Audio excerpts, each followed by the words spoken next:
الحمد لله رب العالمين والصلاة والسلام على خاتم النبيين أما بعد فأعوذ بالله من الشيطان الرجيم بسم الله الرحمن الرحيم.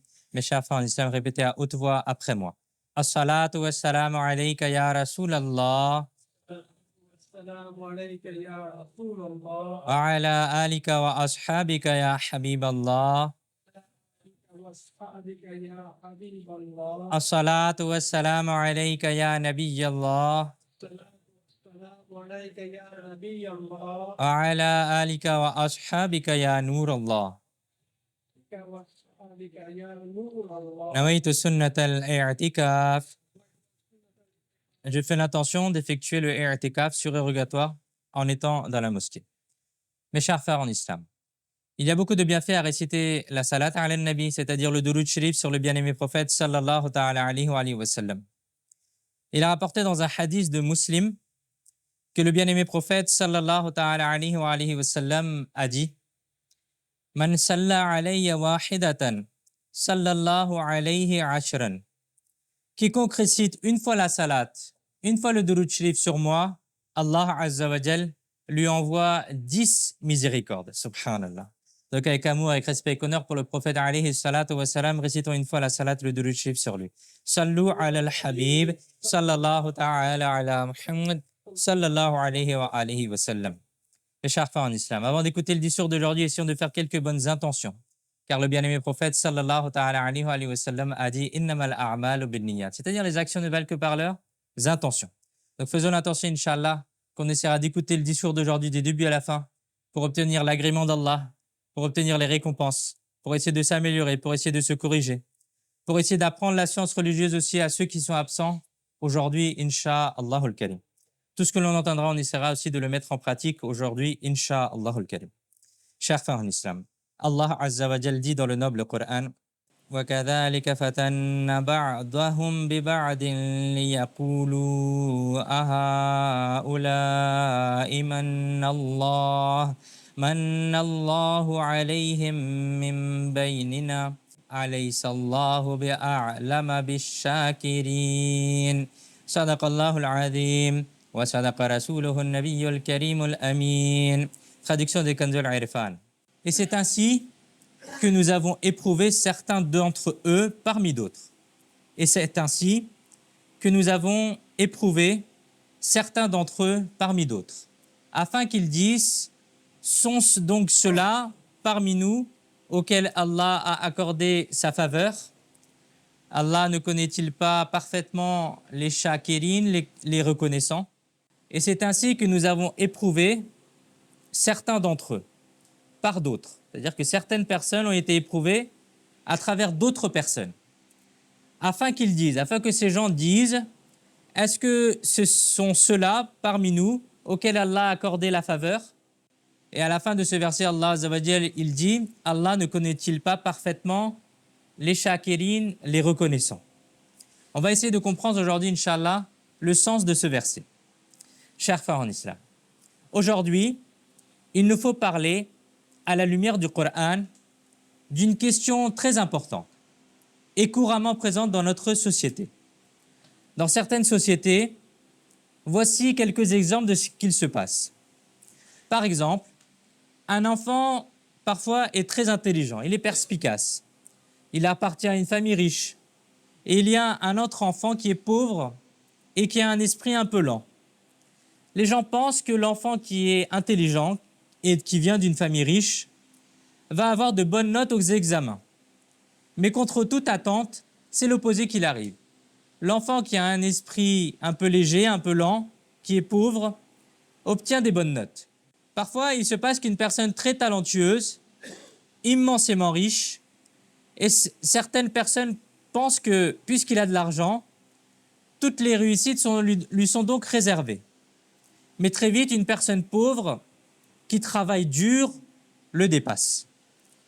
Parfois également, dans le cadre familial, chacun pense qu'il va réussir dans la vie, que ses enfants vont réussir, qu'il n'existe parfois personne comme lui. Et ils ont cette prétention-là, certaines personnes, et que c'est moi qui vais progresser dans la vie, et que mes enfants, ils vont progresser.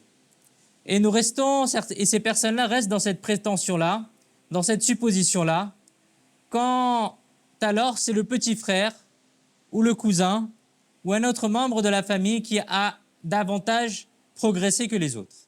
Dans les bureaux aussi, c'est un milieu couramment observé. Il y a des personnes de plus en plus seniors présentes dans l'entreprise, dans l'usine, au bureau. On s'attend qu'un tel va être promu, un tel va devenir le directeur, le responsable, etc. Mais il arrive qu'une personne arrivée plus tard arrive à progresser dans l'entreprise avant tout le monde et il dépasse les autres. Bref, ce sont là les choix de la qudra, de la puissance d'Allah. Dans de tels cas, les attitudes générales que l'on observe dans la société sont les suivantes. Parfois, certaines personnes commencent à avoir du hasad, de la jalousie. Ils vont commencer à devenir envieux envers cette personne qui a réussi, qui a progressé avant les autres. Au lieu de voir leur propre faiblesse et d'en tirer quelques leçons, ils se mettent parfois à maudire le destin. C'est pourquoi c'est lui, pourquoi c'est pas moi, etc.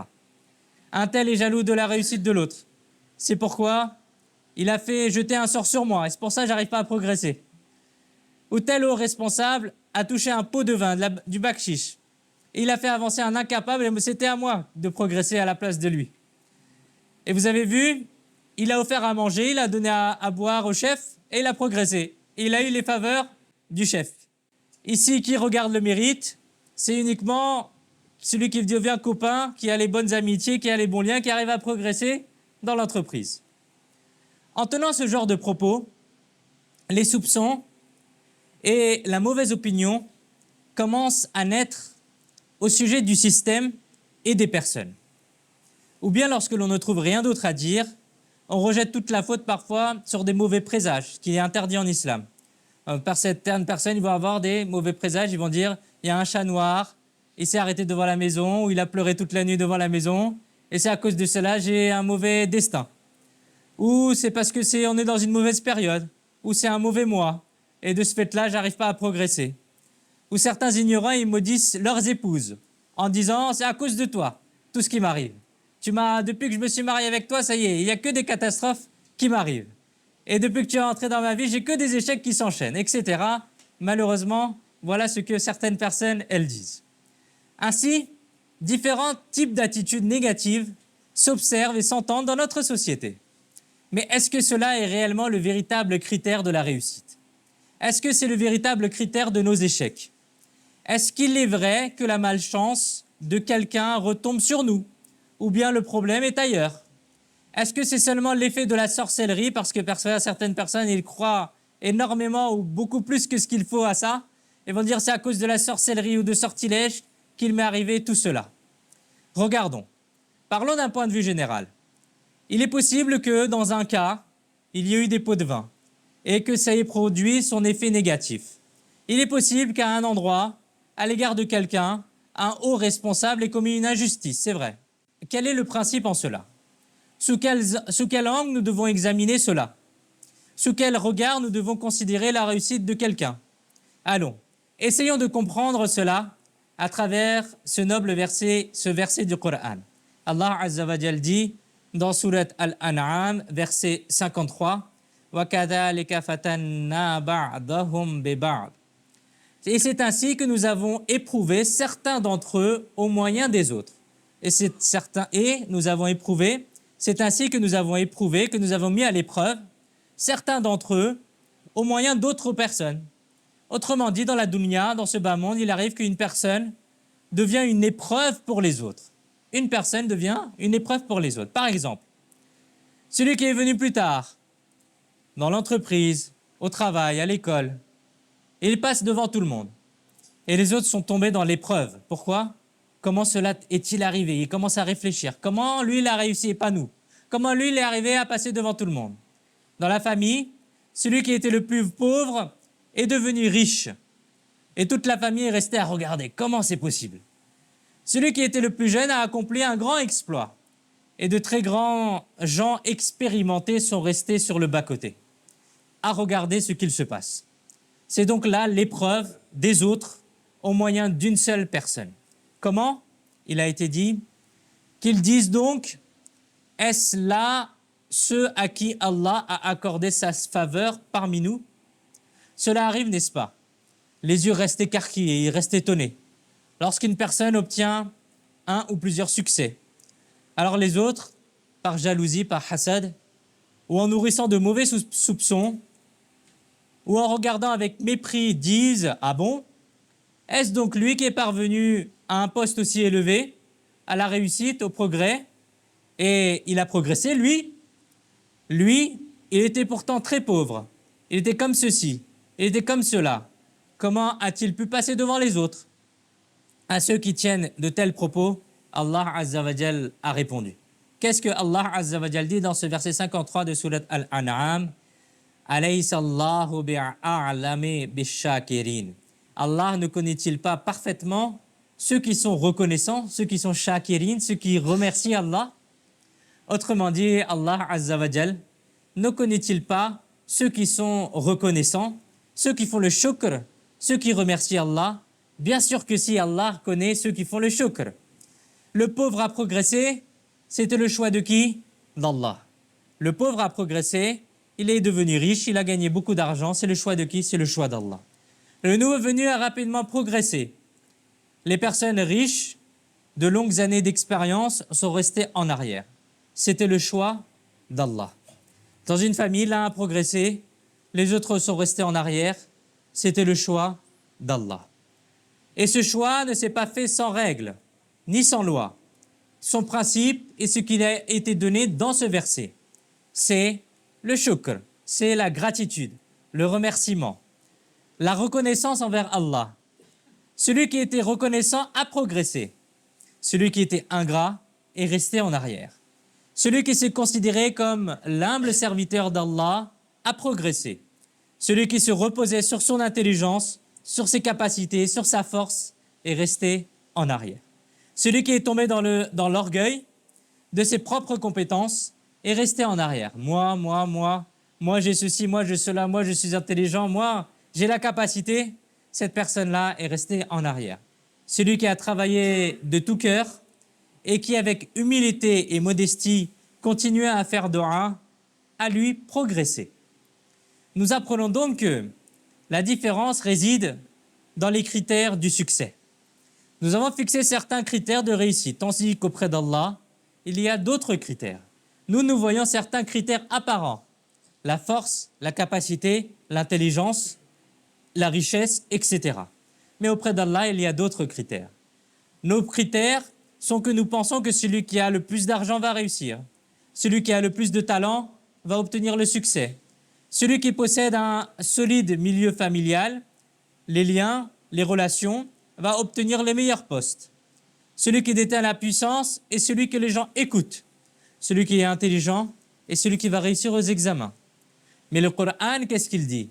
Allah Azza wa Jal, qu'est-ce qu'il dit? Non. Ce n'est que la hiérarchie visible. Ce n'est que les asbab qui sont visibles à vous, en apparence. Mais alaysa Allahu bi'a'lami bish-shakirin. Allah ne connaît-il pas parfaitement ceux qui sont reconnaissants, les shakirin? Ceci, mes chers frères, est la feuille de route. Ceci est le plan de la réussite. Ceci est le plan caché de la réussite. Regardez, comme c'est clair. Allah Azza wa Jal n'a-t-il pas dit, Allah Azza wa Jal n'a pas dit que Allah connaît ceux qui sont talentueux, Allah connaît ceux qui sont intelligents, Allah connaît ceux qui sont perspicaces. Allah ne connaît-il pas celui qui possède la renommée et la puissance? Rien de cela n'a été dit. Au contraire, qu'est-ce que Allah Azza wa Jal a dit? Allah Azza wa Jal a dit, Allah ne connaît-il pas les reconnaissants, les shakirin? Simplement, nous apprenons donc que la réussite n'est pas le résultat des capacités, ni de l'intelligence, ni même de la puissance, de la force ou d'un milieu familial solide, mais plutôt le succès est le résultat du shukr, c'est le résultat de la gratitude, du remerciement, du remercier Allah pour ce qu'il nous a donné. En réalité, mes chers frères, ce verset sacré a été révélé. Quelle est la cause de ce verset-là? Ce verset sacré a été révélé au sujet des non-musulmans de Mecca. Sayyidina Bilal al-Habashi, radiyallahu ta'ala anhu, à qui notre bien-aimé prophète sallallahu ta'ala alayhi wa sallam a donné le titre de Sayyidul Mu'adhdhinin, le chef des Mu'adhdhinin, le chef de ceux qui appellent à la prière. De même, Sayyidina Suhaib al-Rumi, Sayyidina Ka'b, Sayyidina Ammar et d'autres encore. C'est nos honorables compagnons alayhim ridwan qui avaient auparavant vécu dans des conditions très difficiles, parfois dans l'esclavagisme. Les polythéistes de Mecca les ont vus et ont dit Aha ula imanallahu alayhim min baynina. Sont-ce ceux-là, est-ce que c'est ceux-là à qui Allah a accordé sa faveur parmi nous? C'est-à-dire, est-ce bien cela? Ils ont mis en doute que c'est à eux maintenant que revient la reconnaissance. Est-ce que ce sont ceux-là que Allah Azza wa Jal a choisis pour le service de son bien-aimé prophète sallallahu alayhi wa sallam? Est-ce que ce sont ceux-là les gens qui sont dignes du paradis? Est-ce que ce sont ceux-là les exemples de la hidayah, de la guidée? Est-ce que ce sont ceux-là qui vont remporter la victoire de Badr et de Hunayn? Est-ce que ce sont ceux-là qui deviendront les maîtres de ceux qui viendront après jusqu'au jour du jugement? Alors Allah Azza wa Jal a dit Alaysa Allahu bi'a'lam bish-shakirin. Allah ne connaît-il pas parfaitement ceux qui sont reconnaissants, les shakirin? C'est-à-dire, ô vous les mouchriquines de Mecca, vous êtes peut-être riches, vous avez peut-être des positions de commandement, vous avez peut-être l'expérience du commerce, vous avez peut-être des forces humaines à votre disposition, mais il y a une chose que possèdent ces honorables compagnons alayhim ridwan et que vous ne possédez pas, et c'est précisément là le véritable moyen d'obtenir la réussite, d'obtenir le succès. C'est quoi? C'est le shukr, c'est le remerciement. Remercier Allah, avoir de la gratitude envers Allah. Ô non-musulmans de Mecca, ô vous les mouchriquines de Mecca, la richesse n'apporte pas la réussite, l'expérience n'apporte pas la réussite, les positions de commandement n'apportent pas la réussite et ne rendent pas dignes de réussite. Les critères de la réussite, c'est le shukr, la gratitude. Vous êtes ingrats et ces honorables compagnons alayhim ridwan sont eux reconnaissants.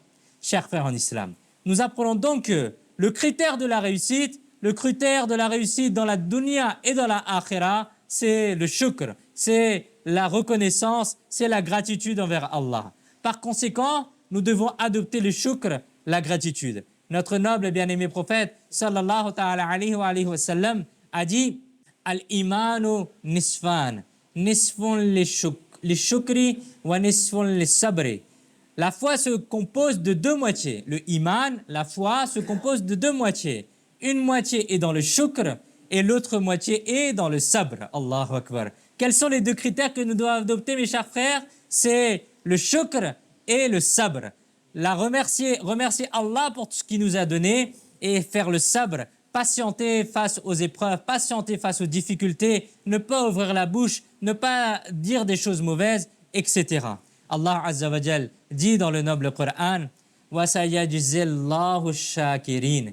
Et bientôt Allah accordera une récompense à ceux qui font preuve de shukr, de gratitude. Allahu Akbar. À la lumière du noble Coran, la rétribution ne désigne pas uniquement la récompense accordée dans la akhira.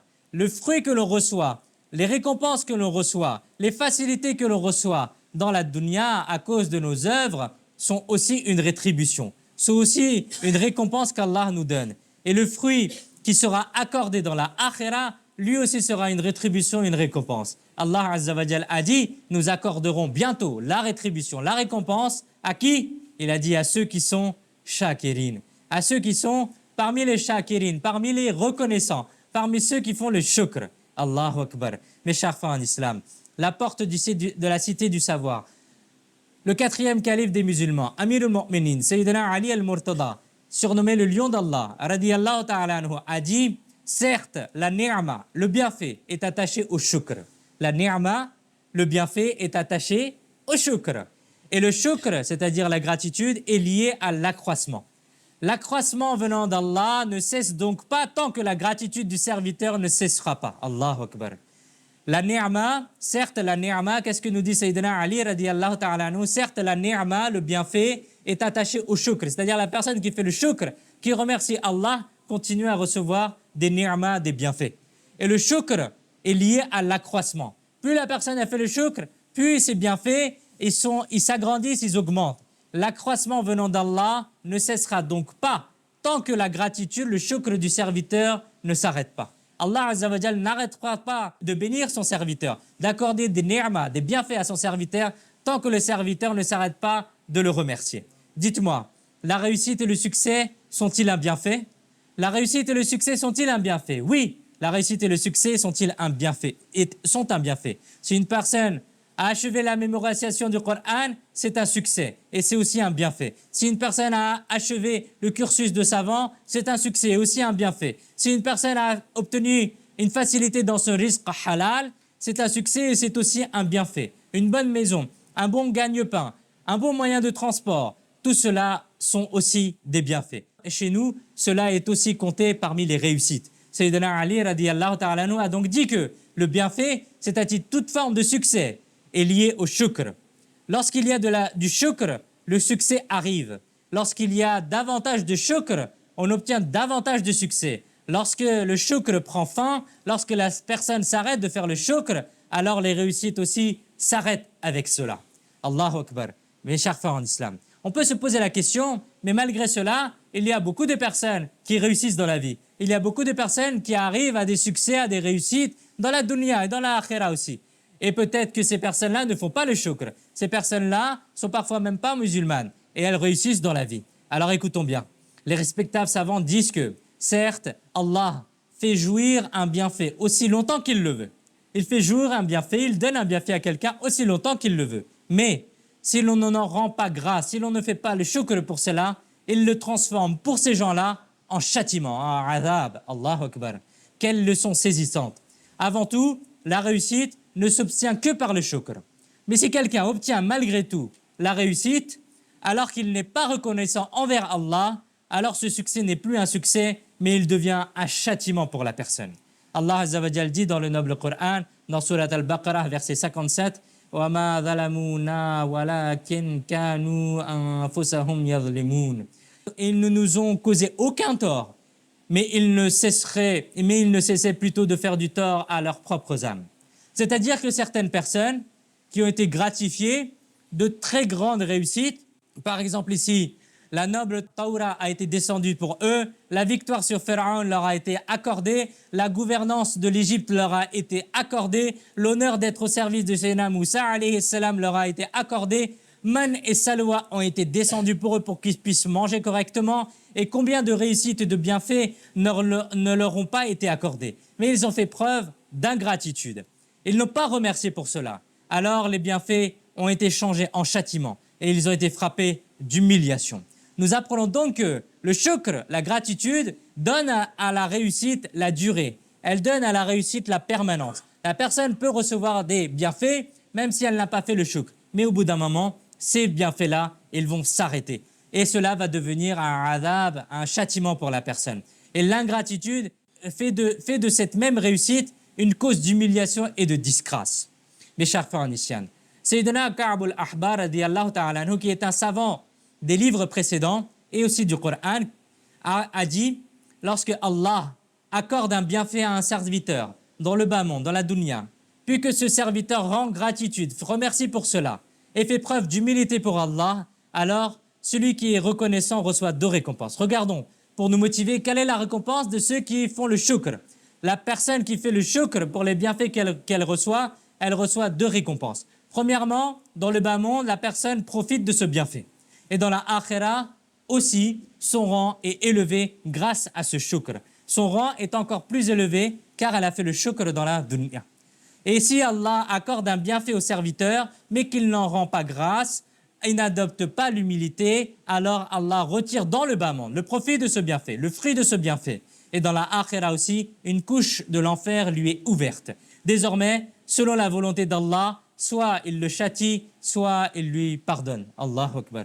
Chers frères en islam, il ne ressort qu'une seule conclusion de tous ces versets et de toutes ces paroles que nous avons entendues. Si on essaie de résumer ce que nous venons d'entendre, la réussite, le succès s'obtient par le shukr, par la gratitude. Et si le shukr, la gratitude est manquant, même si le succès est obtenu, il ne reste pas un succès et devient une forme de châtiment. Par conséquent, si nous voulons la réussite, nous devons devenir reconnaissants et faire le shukr d'Allah. Maintenant, la question est de savoir quel est le lien entre le shukr et la réussite.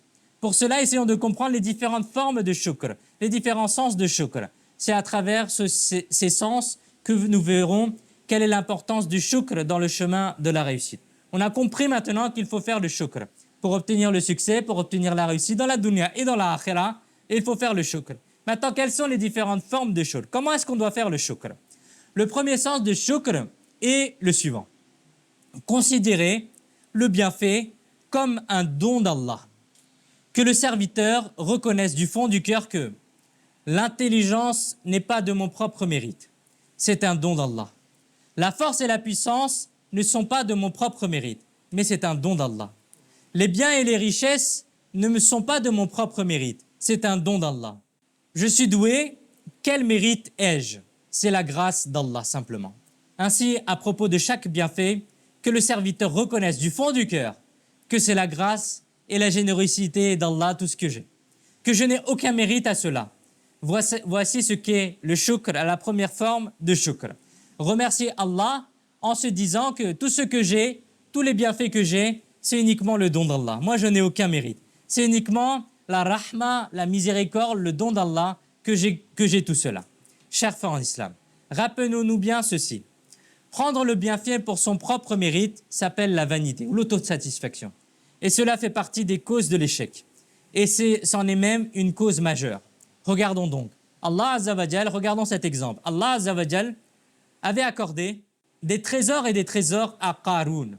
Des trésors si considérables qu'à notre époque, nous ne pouvons même pas imaginer un trésor d'une telle grandeur. Son peuple lui a dit « Wa ahsin kama ahsanallahu ilayk » et fais le bien, fais le ihsan, comme Allah t'a fait le ihsan, comme Allah t'a fait du bien. C'est-à-dire, de même que Allah t'a accordé sa bienveillance, toi aussi, fais du bien en donnant la sadaqa, en faisant de l'aumône, en dépensant tes biens dans les bonnes actions, en réconfortant les pauvres et les démunis, en apaisant la faim des affamés, etc. Qu'est-ce qu'a répondu Qarun? Écoutez bien. Qarun a été ingrat, comme certaines personnes parfois aujourd'hui. Et ils vont dire, c'est le fruit de mon effort. C'est moi qui ai fait, à cause de ma sueur et mon sang, j'ai fait tous ces efforts. Et j'ai obtenu la réussite grâce à moi. C'est le prodige de mon intelligence. Eh bien, Qarun a lui aussi prononcé une phrase semblable. Il a dit dans Surat Al-Qasas, verset 78, « Innama utituhu ala ilmin indi » Cela m'a été donné sur la base d'un savoir que je possède, na'udhu billah.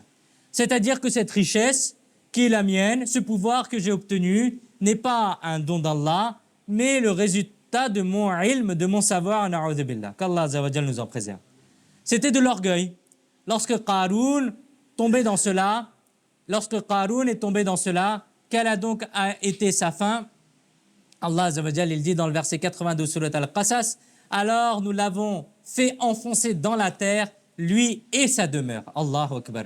Qarun a été englouti dans la terre avec ses trésors et est devenu un avertissement pour les gens autour de lui et qui viendront après. Nous apprenons donc que le bienfait qu'Allah Azza wa Jal a accordé doit être attribué à Allah lui-même, sans le considérer comme son propre mérite. Si on le considère comme son propre mérite, alors même la réussite obtenue peut se transformer en échec.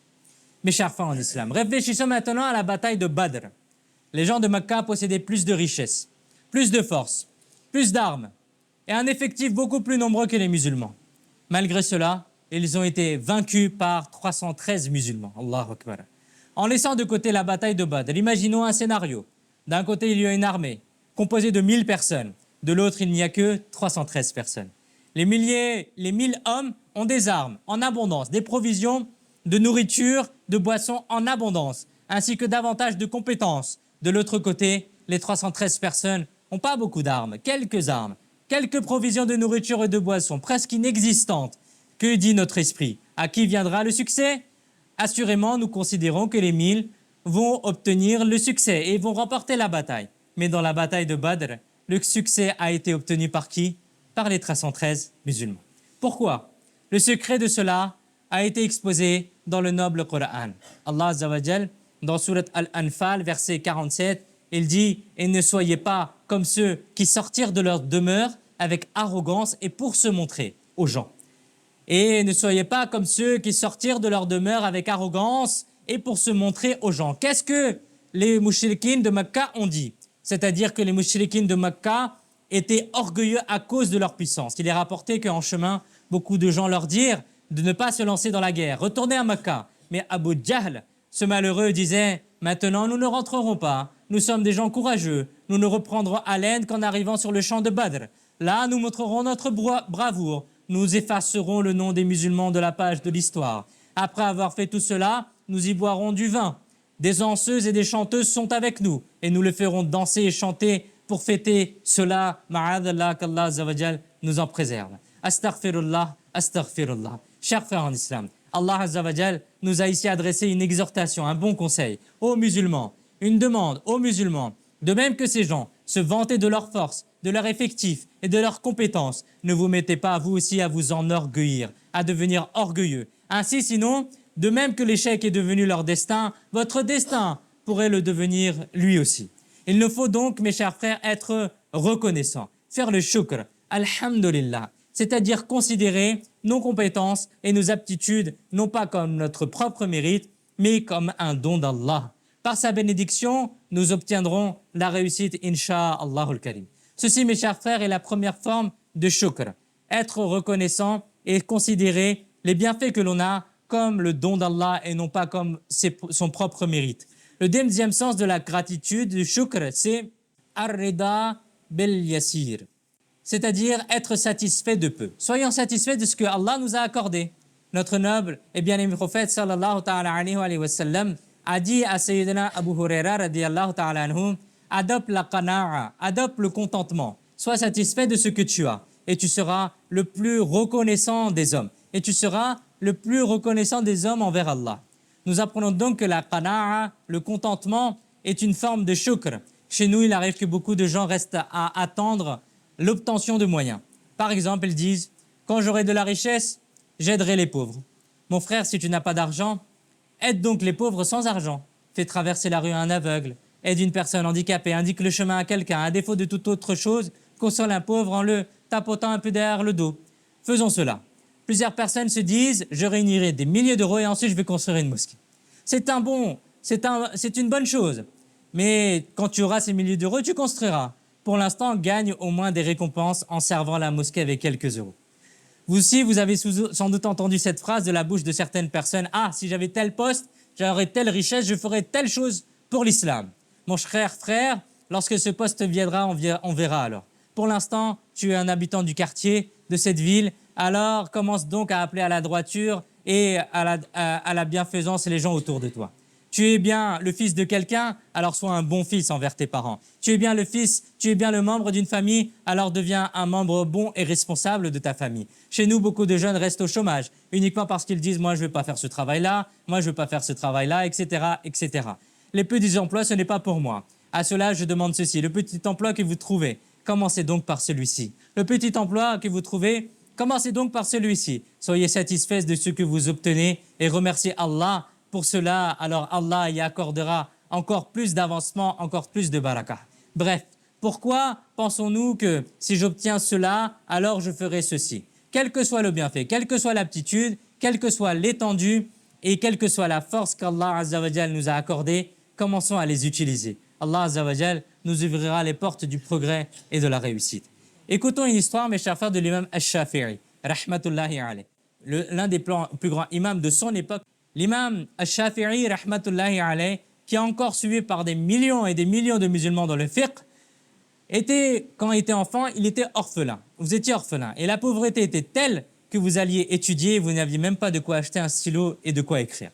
Votre manière bénie était de chercher en chemin un os sur lequel vous puissiez écrire. Puis arrivé en classe, vous écriviez dessus. Allahu Akbar. Réfléchissons maintenant. Qu'est-ce que l'on peut écrire sur un os? Qu'est-ce que l'on peut écrire sur un os? Mais puisque c'était tout ce qui était accessible, vous avez utilisé même cela. Vous n'êtes pas resté dans l'attente, vous avez utilisé ce que vous aviez. Quand j'aurai de l'argent, j'achèterai des livres, je prendrai un papier, un stylo, puis j'irai étudier? Non. L'imam Ash-Shafi'i, rahmatullahi alayhi, n'a pas fait cela. Vous avez fait preuve de qana'a, de contentement, à l'égard de ce que Allah vous a accordé. Et vous avez continué à étudier de tout cœur. Finalement, ce shukr vous a été profitable et vous êtes parvenu à un rang si élevé que vous êtes devenu le plus grand savant de son époque. Nous apprenons donc que ce qui nous est accessible, le mettre à profit, l'utiliser comme il est, cela aussi est une marque de shukr. et c'est par ce moyen que le succès est accordé. Mais là, chez nous, certaines personnes disent que certaines personnes restent les bras croisés à attendre que le temps arrive. Enfin, vous avez sans doute entendu un certain nombre de personnes dire que notre temps viendra et ils restent les bras croisés. Voilà des années qu'ils ne font que répéter cela. Ce temps n'est toujours pas arrivé et il ne viendra sûrement pas non plus. Par conséquent, ne restons pas simplement les bras croisés à attendre, mais employons-nous à faire ce que nous pouvons faire, alors la réussite embrassera nos pieds, Inch'Allah al-Karim. Chers frères en islam, il y avait un homme pauvre qui passait à un endroit. Son regard s'est posé une fois sur une somptueuse maison. Alors il a demandé à rencontrer la personne qui possédait cette maison-là. Alors il lui a demandé « Comment est-ce que je fais pour obtenir une maison aussi belle que la vôtre ?» Alors le propriétaire de la maison lui a répondu « Ce serait très simple. Tu veux acheter une maison comme la mienne? Moi aussi j'ai commencé en m'asseyant sur le trottoir pour vendre des friandises, c'est-à-dire des bonbons. Le fruit de mes efforts m'a été accordé par Allah et il te l'accordera sûrement toi aussi. » Et c'est ce qu'il a dit à cette personne-là. Va vendre des friandises sur le trottoir. Et la personne n'a pas compris. Alors il lui a expliqué que c'est grâce à cela que je suis devenu ce que je suis.